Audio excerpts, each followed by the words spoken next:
აბორტები საქართველოში შესაძლო კანონმდებლობით აიკრძალოს. სააღდგომო ეპისტოლეში კათოლიკოს პატრიარქმა მრევლს მოუწოდა უარი თქვას ფეხმძიმობის ხელოვნურ შეწყვეტაზე, ხოლო დედას, რომელსაც შვილის გაზრდის საშუალება არ ექნება, საპატრიარქო თავად უპატრონებს.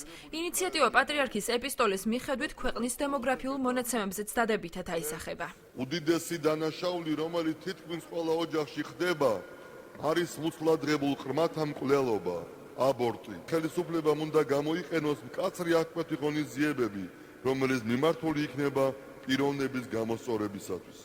აბორტი კი არის მშობლების გადაწყვეტილებითა და მონდომების სრულიად უსუსური, უდანაშაულო არსების საზარელი მკვლელობა და ამ მკვლელობის უშუალო თანამონაწილეა ექიმიც. იოსებ ჩარკვიანის სახელობის ბათუმის სამშობიარო სახლის მიან გინეკოლოგი მანანა შერვაშიძე აბორტების შეზღუდვის მომხრეა. მისივე განმარტებით პირველ აბორტს სხვადასხვა გართულებები, საშვილოსნოს დაზიანება, გარე ორსულობა და ხშირ შემთხვევაში უშვილობის გამოწვევაც შეუძლია.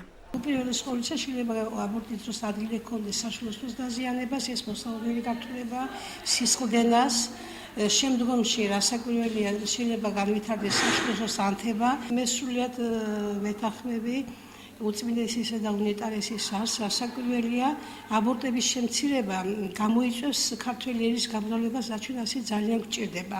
სოციოლოგ ნუგზარ ჩხაიძის განმარტებით აბორტების აკრძალვით დემოგრაფიული პრობლემა ვერ მოგვარდება. ჩხაიძე სახელმწიფოს რეკომენდაციებით მიმართავს, შეიქმნას დემოგრაფიული ფონდი და ამოქმედდეს სახელმწიფო სოციალური პროგრამები. აბორტების აკრძალვა გამოსავალი არ არის, იმიტომ რომ გადაინაცვლებს ეს არალეგალურ სფეროში, სადაც დიდი შანსია იმისა, რომ შვილი გარდაიცვალოს.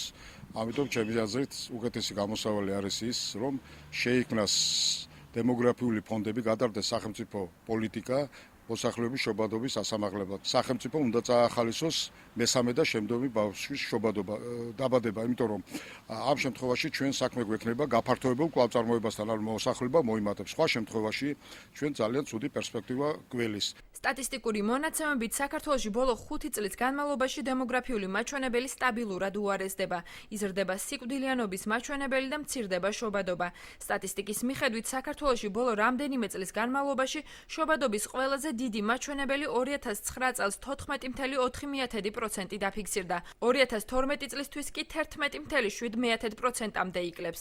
საქართველოში შობადობის კლება ყველაზე მეტად რაჭასა და გურიაშია შესამჩნევი, ხოლო აჭარაში ამ მხრივ სიტუაცია უცვლელია.